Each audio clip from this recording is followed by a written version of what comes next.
meteorologist Chase Jones.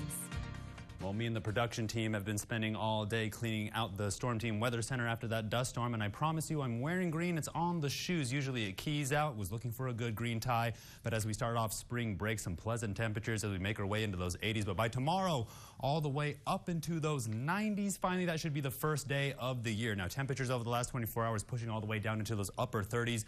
Made a good run up into those mid 80s, and we're going to see how fast we cool off underneath these cloudy skies and these strong southerly winds, because stronger winds are definitely on their way. 85 in San Angelo. Everybody else joining us in those lower 80s across the entire region. I'm always looking for 10 degrees. 83 in Sterling City, 83 down there in Junction, 85 in Ballinger, 81 in Ozona. So there's 7 degrees, but not in the direction we want. We're inside that 10 degree spread, but take a good look at these dry conditions still.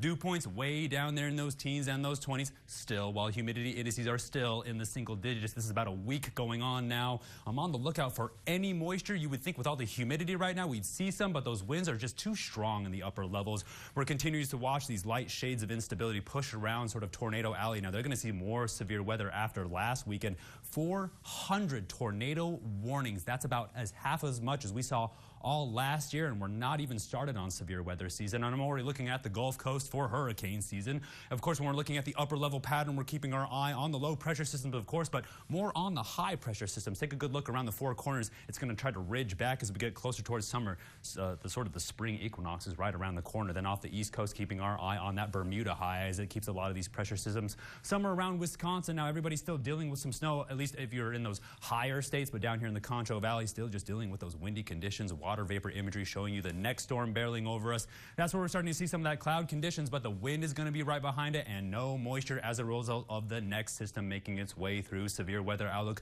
showing the west coast getting drenched in a lot of rain and snow, but down at the surface, still seeing those red flag alerts, those fire weather warnings, and some parts of Oklahoma are on fire right now. Now, when we take you into the future cast, we're just keeping our eye on the high cloud cover and the high winds for any moisture. Each system that makes its way through is just too far to the north. You can even see that cloud cover push its way in for some cooler weather, but just no rain. We want that lift. Now, the winds, we just keep talking about them. You guys are going to get super used to this graphic. Take a good look up toward the northwest by lunchtime tomorrow, somewhere around 30 miles per hour. So keep the loose objects tied down. You know, I'm always on the lookout for that dust storm as we make our way into tomorrow. But tonight, down into those mid 50s, and we're watching those winds. Then tomorrow, pretty windy day, starting out clear. Then again, around lunchtime, they're going to pick up. So, you know, I'm looking towards the west for some of that haze. But do everything you can to contain that flame, because we're not out of this dry weather yet. As we make our way through this beautiful spring break, we're going to make our way up into those 90s. Then we drop 20 degrees by Thursday, first day of spring, at least summer, all the way down into those 70s. Then we're going to hover around there as we make our way towards the end of spring break. Then the weekend for that last sort of week of March,